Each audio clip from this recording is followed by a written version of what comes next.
करै छी ओइ धरती पर जता हमर गाँव।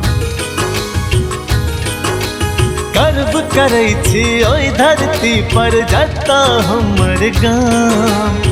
पावन मिथिला धाम यो भैया पावन मिथिला धाम। पावन मिथिला धाम यो भैया पावन मिथिला धाम। पावन मिथिला धाम पावन मिथिला धाम। पावन मिथिला धाम पावन मिथिला धाम।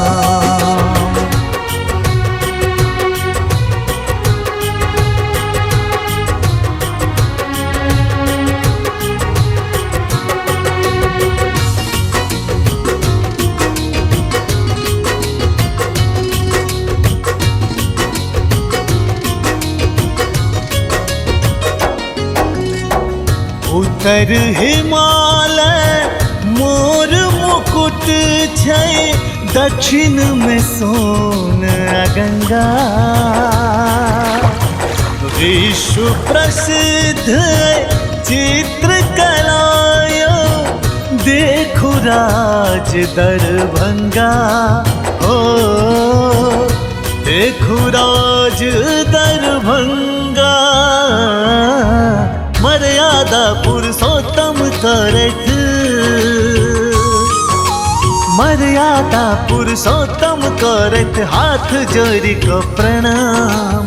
पावन मिथिला धाम यो भैया पावन मिथिला धाम।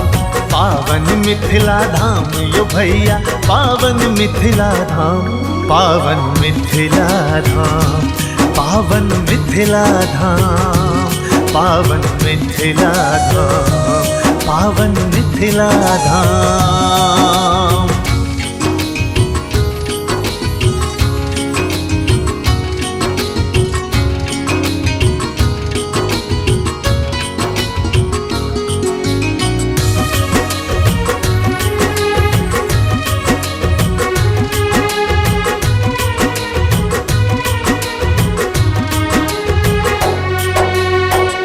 लोरिक आसल हेस के पूजी, पूजी ब्रह्म स्थान।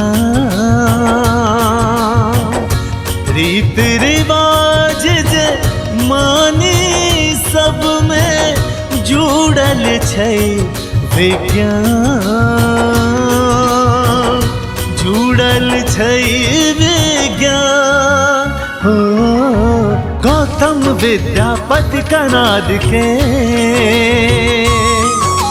गौतम विद्यापति कनाद के छैह जन्म स्थान। पावन मिथिला धाम यो भैया पावन मिथिला धाम।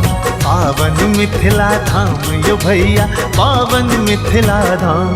पावन मिथिला धाम पावन मिथिला धाम। पावन मिथिला धाम पावन मिथिला धाम।